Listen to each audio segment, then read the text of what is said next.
আন্দোলনের কৃতিত্ব নিয়ে রাজনৈতিক ফায়দা হাসিল নয়, বিএনপির উদ্দেশ্য ছিল সর্বস্তরের নেতাকর্মী সহযোগিতার অংশগ্রহণে গণ অভ্যুত্থানে সাংগঠনিক ভূমিকা রেখে ফ্যাসিবাদের পতনের মাধ্যমে একটি গণতান্ত্রিক বাংলাদেশ প্রতিষ্ঠা করা। আর তাই বিএনপির যে ৬০ লক্ষ সদস্যের নামে ফ্যাসিবাদের সময় মিথ্যা মামলা হয়েছে, তার সুবিশাল অংশ সাধারণ মানুষের পাশে থেকে রাষ্ট্রযন্ত্রের ষড়যন্ত্র ও নিপীড়নের বিরুদ্ধে ঢাল হয়ে রুখে দাঁড়ায়।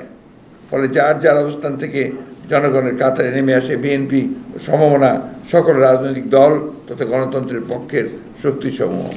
অস্বাভাবিক নিপীড়নের শিকার হয়ে ইলিয়াস আলী, সাইফুল ইসলাম হিরো, চৌধুরী আলম, হুমায়ুন পারভেজ, সাজিদুল ইসলাম সুমন, জাকির সহ কেবল বিএনপির 483 জন নেতাকর্মী এবং 23 জন নেতাকর্মী এবং সকল রাজনৈতিক দল ও সাধারণ মানুষ মিলিয়ে প্রায় 700 জন গুম হয়েছেন।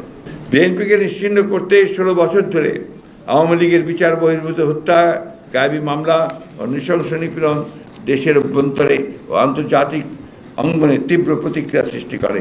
এর ফলে জাতিসংঘ সহ স্বীকৃত মানবাধিকার সংস্থা ও আন্তর্জাতিক গণমাধ্যমে একের পর এক প্রতিবেদন প্রকাশিত হতে থাকে। যুক্তরাষ্ট্র র্যাবের উপর নিষেধাজ্ঞা ও ভিসা নীতির মাধ্যমে ফ্যাসিবাদের বিরুদ্ধে চাপ বাড়ায়। জুলাই গণহত্যায় 13 আগস্ট পর্যন্ত সমগ্র বাংলাদেশের শহীদ হন 875 জন, যার মধ্যে কমপক্ষে 422 জন বিএনপি রাজনীতির সঙ্গে জড়িত।